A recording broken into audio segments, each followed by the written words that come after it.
Hi, எல்லோருக்கும் வணக்கம். Welcome to உங்கள் நான் கமல் ஹாசன். ஸோ இந்த வீடியோவில் நம்ம கமல் சார் பற்றின ஒரு புதிய தகவல் தான் வந்து டிஸ்கஸ் பண்ண போகிறோம். ஸோ வீடியோக்குள்ளே போகிறதுக்கு முன்னாடி நம்ம சேனலுக்கு நீங்கள் வந்து புதுசாக இருந்தீங்கன்னா கண்டிப்பாக சப்ஸ்கிரைப் பண்ணிக்கோங்க. வீடியோவை மறக்காமல் ஒரு லைக் பண்ணிக்கோங்க. இப்போ நம்ம வீடியோக்குள்ளே போகலாம்.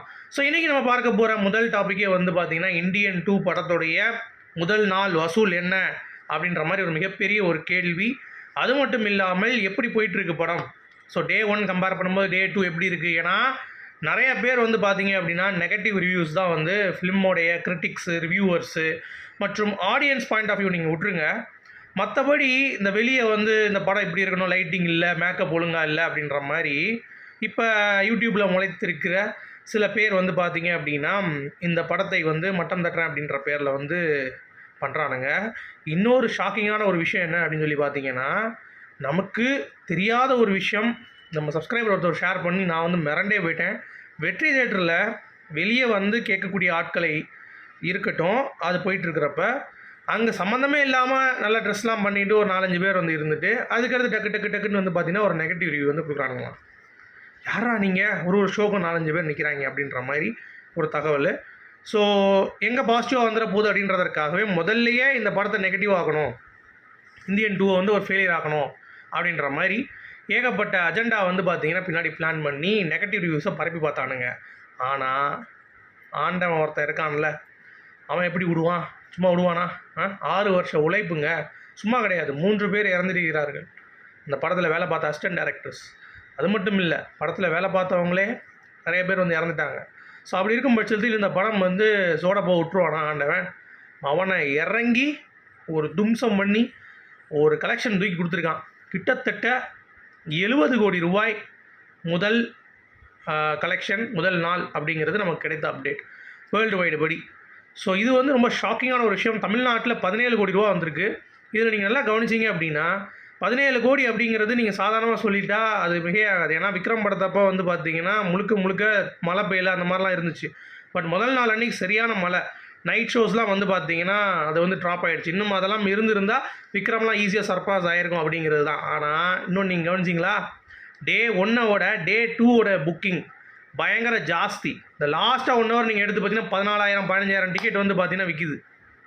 என்னடா அது அப்படின்ற மாதிரி ஒரு புரட்சியா இல்லை என்ன அப்படின்னு சொல்லி பார்த்தீங்கன்னா ஜென்ரல் ஆடியன்ஸு இந்த படத்தை ரசிக்கிறாங்க. சரி, அப்போ யாருக்கு பிடிக்கல? சங்கிகள், மங்கிகள் மற்றும் தும்பிகள் அந்த மாதிரி நம்ம வந்து சொல்லிட்டே போகலாம். மெண்டலன்ஸ், இந்த மாதிரி ஏகப்பட்ட கேரக்டர்ஸ் வந்து பார்த்திங்கன்னா உள்ளே புகுந்து படத்துடைய ஃப்ளாஸை பற்றி பேசினா பரவாயில்ல. படத்தே ஒன்றும் இல்லைப்பா, சங்கர் ஒன்றுமே இல்லை, சங்கருடைய குப்பை படம் தான் இது அப்படின்ற மாதிரி டிசாஸ்டர், ஃப்ளாப் அப்படின்னு சொல்லிட்டு பேசுகிறவங்க எல்லாருமே யாருன்னு பார்த்தீங்கன்னா சக மனிதர்களாக இந்த படத்தை பார்த்து, கமல் சாரோடைய நடிப்பை பார்த்து, சங்கருடைய இயக்கத்தை பார்த்து அவங்களுக்குலாம் தெரியாதுங்க மேக்கப் எப்படி இருக்குது, லைட்டிங் எப்படி இருக்குது, அந்த இடத்துல இது எப்படி இருக்குது, இந்த மோட்டர் வந்து ஏன் ஓடிக்கிட்டே இருக்குது, 1/2 மணி நேரம் தான் ஓடும், இந்த படம் ஃபுல்லாக வந்து அதை எடுத்து ஓட்டிகிட்ருக்காரு, சார்ஜ் வந்து நிற்குமா நிற்காதா, டேய் நிற்குமா நிற்காதா, நக்குமா நக்காதா, அதெல்லாம் உனக்கு எதுக்குடா? இவ்வளோ தூரம் வந்து பார்த்தீங்கன்னா ரிசர்ச் பண்ணுறாங்க. இந்தியன் தாத்தா வந்து பறந்து அடிக்கிறாரு, மேலே போய் அடிக்கிறாரு. அவன் தான் சங்கரே சொல்லிட்டாரு, ஹீஸ் லைக் ஏ ஜேம்ஸ் பாண்ட் அப்படின்னு சொல்லிட்டு. அப்புறம் என்ன, அவர் ஒரு சூப்பர் ஹீரோ தான் அப்படின்றது தான் சொல்லிட்டாங்க. அவர் அவ்வளோ தூரம் வந்து பார்த்தீங்கன்னா ஒரு சூப்பர் ஹீரோ மாதிரி தான் வந்து இருக்கிறார் அப்படிங்கிறத முதல்லே சொல்லிட்டாங்க. இன்னொன்று, கமர்ஷியல் திரைப்படத்துக்கு லாஜிக்லாம் வந்து பார்க்கக்கூடாது அப்படின்னு பார்த்தா இந்த 3 ஹவரில் படம் பார்க்குறீங்கல்ல, அதுவே லாஜிக் கிடையாது. 3 ஹவரில் படத்தை நீங்கள் முடிச்சிட முடியுமா? நார்மலாக வந்து ஒரு கதையை காட்டுறாங்க அப்படிங்கிறப்ப மாலை அப்படியே காட்டணும். மாலை நடக்குது, டக்குன்னு ஏன் ஜம்ப் பண்ணுறீங்க, கட் பண்ணுறீங்க அப்படியே காட்ட வேண்டியதானே. அப்போ ஒரு படம் நீ 3 வருஷம் அவங்க எடுக்கிறப்ப உட்காந்து பார்த்துட்டே 3 வருஷம் வரைக்கும் எப்படி பார்க்க முடியும்? அப்போ அதுவும் லாஜிக் தான். அந்த மாதிரிலாம் நம்ம பேசணுன்னா ஒவ்வொன்றா பேசிகிட்டே இருக்கலாம். இந்த படத்தோடைய குறைகள் என்ன, நிறைகள் என்ன அப்படிங்கிறத கூட டிஸ்கஸ் பண்ணணும். இதற்கு நல்லா ரிவ்யூஸ் கொடுத்தவங்க பேரை நம்ம வந்து கண்டிப்பாக சொல்லி ஆகணும். ஸோ வலைபேச்சு அவர்கள், பைல்வான் ரங்கநாதன் அவர்கள் எல்லாருமே வந்து அந்த படத்தோடைய பாசிட்டிவ் அண்ட் நெகட்டிவ் வந்து ஷேர் பண்ணுறாங்க. பார்த்தீங்களா, இப்படி தான் ரிவ்யூ இருக்கணும். சரியா?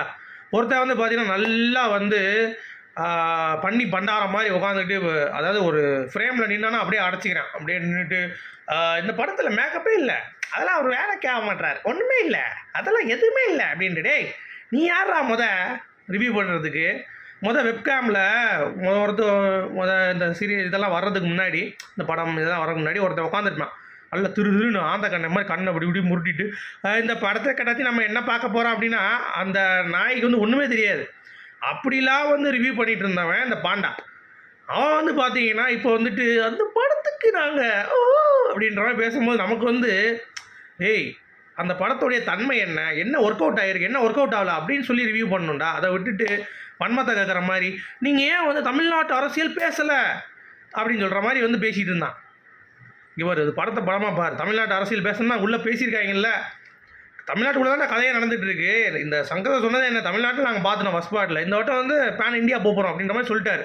அதுவும் புரிஞ்சுக்க தெரியாத மாக்கானா வந்து இவங்க கேட்டுட்டு இருக்கிறது நமக்கு வந்து பார்த்தீங்கன்னா எரிச்சல் விட்டுது. இதை திருப்பி திருப்பி இவனுங்க வந்து பார்த்தீங்கன்னா இந்த பாண்டாலாம் வந்து கதறிட்டு இருக்கிறது பார்க்குறதுக்கு அது ட்ரெய்லர்லேயே வன்மத்தை கக்கிட்டு கிடந்துச்சு. சரி, இது ஒரு பக்கம். இன்னொரு இந்த பிஜேபியோடைய அஜெண்டா, இந்த சங்கிகள் மங்கிகள் எல்லாம் வந்து பார்த்தீங்கன்னா அது எப்படி திமுகவுடைய இதை வந்து சொல்லுவாங்க, அது எப்படி அப்படின்னு சொல்கிறவங்க. நான் ஒரே ஒரு கேள்வி தான், நீ இவ்வளோ சொல்கிறல்ல, அப்போ நீ என்ன பண்ண அந்த ஸ்கேமுக்கு, அதுக்கு பதில் சொல்கிறான்னா அதுக்கு பதில் இருக்காது.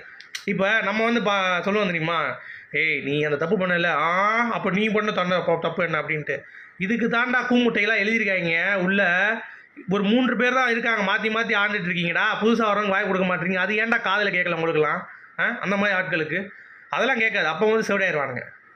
ஸோ இவ்வளோ தூரம் வன்மத்தை கக்கி கொண்டிருப்பவர்கள் ஏன் இதை வந்து பார்த்தீங்கன்னா, ஒரு தாத்தா வந்திருக்காரு, அதோட நெகட்டிவ் நீ சொல்லு, ஆமாம் கொஞ்சம் ஃபாஸ்ட்டாக இருந்தது இதாக இருந்ததுன்னு சொல்லிட்டு தன்மையாக சொல்லு. அதை விட்டு வந்து இன்னொருத்த வந்துட்டான் காலத்தை திருப்பிட்டு, அதாவது பார்த்தீங்கன்னா இந்த படத்தை வந்து எடுத்து வச்சுருக்காங்க, இந்த படம் எடுக்காமல் இருக்கலாம் அப்படின்ற மாதிரி. இவனும் ஒரு படம் எடுத்தான் பாருங்க, ஆன்டி இண்டியன்னு. ஐயோ எப்பா ரிவ்யூ பண்ணுறவனுக்கு வந்து ஒரு நல்ல படம் எடுக்கணும், அதில் அவன் ஏதாவது பண்ணியிருக்கணும், அதுக்கப்புறம் தான் அவனுக்கு ரிவ்யூ பண்ணுறதுக்கே தகுதிடா, இல்லாட்டி எல்லாத்தையும் தூக்குடா அப்படின்ற மாதிரி வந்து பார்த்தீங்கன்னா தூக்கிடணும். அப்போ தான் இந்த மாதிரிலாம் ஒழியும். இல்லாட்டி கண்டவெல்லாம் உட்காந்துக்கிட்டு இதெல்லாம் வந்து அப்படின்ற மாதிரிலாம் உட்காந்து ரிவ்யூ பண்ணிகிட்டு இருக்காங்க. இதெல்லாம் வந்து பார்க்கும் பொழுது என்ன சொல்கிறது, ஒரு படத்துடைய ப்ளஸ் அண்ட் மைனஸ் டிஸ்கஸ் பண்ணுங்கடா ப்ராப்பராக. அதுதான் நீங்கள் டெக்னிக்கலாக ஒன்றும் நீங்கள் பிடுங்க போகிறது கிடையாது. இங்கே வந்து பேசிட்டு மக்களுக்கு வந்து பார்த்தீங்கன்னா கேமரா அந்த ஆங்கிள்லேருந்து மேலே வருது கீழே வருதுன்னா என்ன வருது, கமலாசாங்கிட்டு வராது அப்படின்ற மாதிரி சொல்லிட்டு போயிடுவாங்க. இந்த கருமத்தான் நைட்டு ஃபுல்லாக ஓட்டிகிட்டு இருக்கியா அப்படின்ற மாதிரி சொல்லிட்டு போயிடுவாங்க. உங்களுக்கு படம் பிடிக்கணும் அப்படின்ற ஒரு அவசியமே கிடையாது. மக்களுக்கு பிடித்து அதை கொண்டாடி கொண்டிருக்கிறார்கள் அப்படிங்கிறது தான் யதார்த்த உண்மை. அது தெரியாமல் நிறைய பேர் வந்து பார்த்தீங்கன்னா நெகட்டிவ் படம் நல்லா இருக்குன்றாங்க. இப்போ நார்மலாக விட்டுருந்தாலே 50 கோடி 60 கோடி தான் கலெக்ஷன் எடுத்திருக்கும். இவங்க நெகட்டிவ் பேசி 70 கோடி கொண்டு வந்துட்டாங்க. இப்போ அடுத்த நாள் கலெக்ஷன் வந்து பார்த்தீங்கன்னா 70க்கு மேலே தான் போகும். ஏன்னா படம் வந்து நிறையா புக் ஆகிட்டு இருக்கு. ஸோ அப்படி இருக்கும் பட்சத்தில் இந்தியன் 2 கண்டிப்பாக இவங்க சொல்கிற மாதிரி டிசாஸ்டர் ஃப்ளாப் அப்படின்ற மாதிரிலாம் இருக்காது. கண்டிப்பாக ஒரு ஹிட் அடிக்கும்.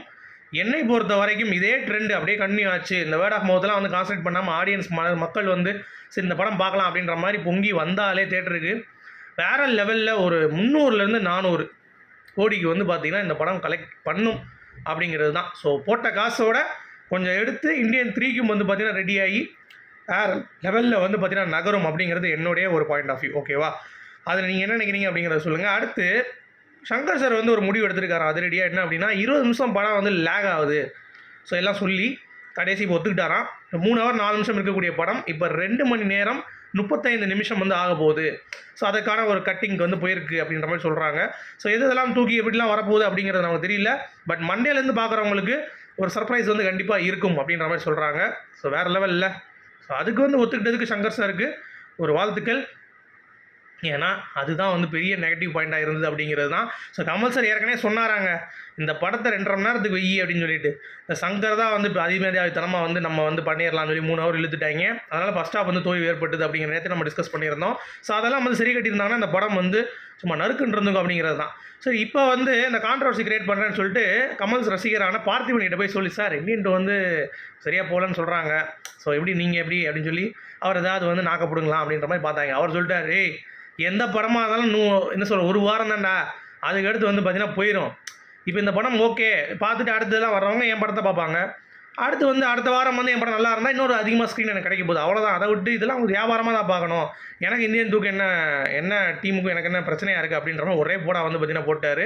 அடுத்து நம்ம ரோபோ சங்கர் திண்டுக்கல்லில் போய் தேட்டரில் படம் பார்த்து நம்ம கற்பூரம்லாம் காட்டி கமலா சினிமாஸில் வேறு லெவல் பண்ணிட்டார். ஸோ கமல் சார் எப்பயுமே ட்ரீட் மேலே ட்ரீட் கொடுத்து கொண்டே தான் இருப்பார். அதை நாங்கள் வந்து ஏற்றுக்கொள்ள தயாராகத்தான் இருக்கிறோம். எவனுக்கு என்ன பிடிச்சி போது எங்களுக்கு ஆண்டவர் நாங்கள் பார்க்கணும் ஸ்க்ரீனில் அப்படின்ற ஒரே போட அவரும் போட்டார். அடுத்து வந்து இந்தியன் 3 பார்த்தீங்கல்ல, வில்லன் வந்து எஸ்ஜே சூர்யா அப்படிங்கிறது டோன் வந்து ட்ரெயிலில் பார்க்கும்போது தெரிஞ்சிருக்கும். ஸோ அவரும் வந்து வர்மம் யூஸ் பண்ணுறார் அப்படிங்கிறப்ப அந்த செகண்ட் பார்ட்லேயே அவர் காமிப்பாங்க இந்த வர்மம்லாம் வந்து யூஸ் பண்ணுற மாதிரி. ஸோ அப்படி இருக்கும் பட்சத்தில் லாக் பண்ணுறாப்புல எஸ்ஜே சூர்யா கமல் சார் பர்மம் போட்டு. ஸோ அப்படி இருக்கும்போது அந்த இந்தியன் 3 உடைய அந்த பயணம் அப்படிங்கிறது வந்து பார்த்தீங்கன்னா வேறு லெவலில் கண்டிப்பாக 2 பேருக்குள்ளே ஒரு காம்பினேஷன் ஷாட் வந்து கண்டிப்பாக இருக்கும் அப்படிங்கிறத நம்ம வந்து தெரிவிச்சுக்கலாம்.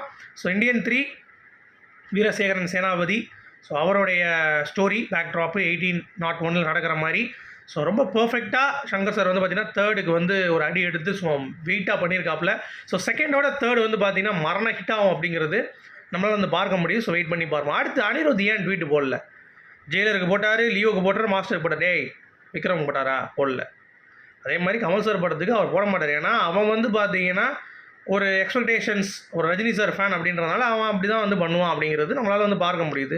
அது எல்லா படத்துக்கும் அவர் போடணும் அப்படின்ற அவசியமும் கிடையாது.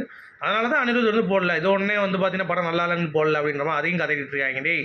அப்புறம் கமல் சார் உடைய சென்னை தேட்டரில் வந்து இந்தியன் 2 வந்து பார்த்தீங்க அப்படின்னா திரையரங்கில் வந்து தீ வந்துருச்சுன்ற மாதிரிலாம் சொல்லியிருந்தாங்க, தீ வச்சிட்டாங்க. அது வந்து சென்னை கிடையாது, அது வந்து புதுவையில் ஒரு தேட்டரில் வந்து பார்த்தீங்கன்னா 5 கிலோ கற்பூரத்தை வந்து ஒருத்தர் ஏற்றிருக்காப்புல. அது வந்து வெளியே பேனர்லாம் வந்து தீ பிடிச்சி அதை பெருசாக இது பண்ணி போலீஸ் கேஸ் ஆகி அது பெரிய இதாகிடுச்சு. ஸோ என்னப்பா 5 கிலோவா அப்படின்ற மாதிரி தான் இருந்துச்சு. அது பயங்கரமான ஒரு கமல் சாரே மிரண்டிருப்பார். அப்புறம் நிறையா அரசியல் கட்சி தலைவர் படம் பார்த்தாங்க, திருமாவளவன் அவர்கள் பார்த்துருக்காரு, படம் பார்த்துட்டு நல்லா இருக்குன்னாரு, அதெல்லாம் சொல்லியிருக்காரு. அப்புறம் இந்தியன் 3 வந்து தோல்வி ஆகிடுச்சான். ஆனால் ரஜினி வந்து பார்த்தீங்கன்னா அம்பானியோடைய பையன் மேரேஜுக்கு வந்து குத்தாட்டம் போடுறாராம், பார்த்தியா அப்படின்ற மாதிரி. அதுவே பாவம் சரக்கு அடிச்சுட்டு வந்து பார்த்தீங்கன்னா எனக்கு ஆடிட்டு இருக்கு, அதை ஏன்டா போய் இது கூட கொடுத்துட்ருக்கீங்க அப்படின்ற மாதிரி தான் நமக்கு தோணுச்சு. ஸோ நீங்கள் என்ன நினைக்கிறீங்க அப்படிங்கிறத சொல்லுங்கள். அடுத்து கைதி 2 அந்த படத்துக்கு கமலஹாசன் மற்றும் சூர்யா அவர்கள் இந்த படத்தில் வந்து ஸ்பெஷல் அப்பியரன்ஸ் பண்ணுறாங்க அப்படின்ற மாதிரி சொல்கிறாங்க. ஸோ கைதி 2 2025 ஆரம்பிக்க போகுது அப்படின்ற மாதிரி சொல்கிறாங்க. ஸோ கமல் சாரும் சூர்யா அவர்களும் நடிக்கிறாங்க அப்படின்றது அப்டேட். அப்புறம் கல்கி 1000 கோடி அடிச்சு தூக்கிடுச்சுங்க. சும்மா கமல் சார் வந்து பார்த்தீங்கன்னா அந்த வில்லை வச்சுட்டு மேலே அந்த கிளைமேக்ஸில் வரும்ல அந்த ஸ்டில்லை போட்டு ஒரு 1000 கோடி போட்டிருக்காங்க. தீபிகா படுகோனுக்கு ஒரு 1000 கோடி. அப்புறம் படத்தில் ஒர்க் பண்ணவங்க கல்கி நம்ம பிரபாஸ், அது அவருக்கு ஒரு போஸ்டர் 1000 கோடி, கமல் சாருக்கு ஒரு போஸ்டர் 1000 கோடி. ஸோ எல்லாமே ரொம்ப சூப்பராக வந்து ஒர்க் அவுட் ஆயிருக்கு அப்படிங்கிறது தான் பாயிண்ட்டு. ஸோ 1000 கோடி தொட்டு விட்டது. இந்தியன் 2 என்ன ரீச் ஆகும் கடைசியாக ஃபைனலாக அப்படிங்கிறத நீங்கள் கமெண்ட் செக்ஷனில் சொல்லுங்கள், சரிங்களா? ஸோ மீண்டும் சந்திப்போம். Good bye.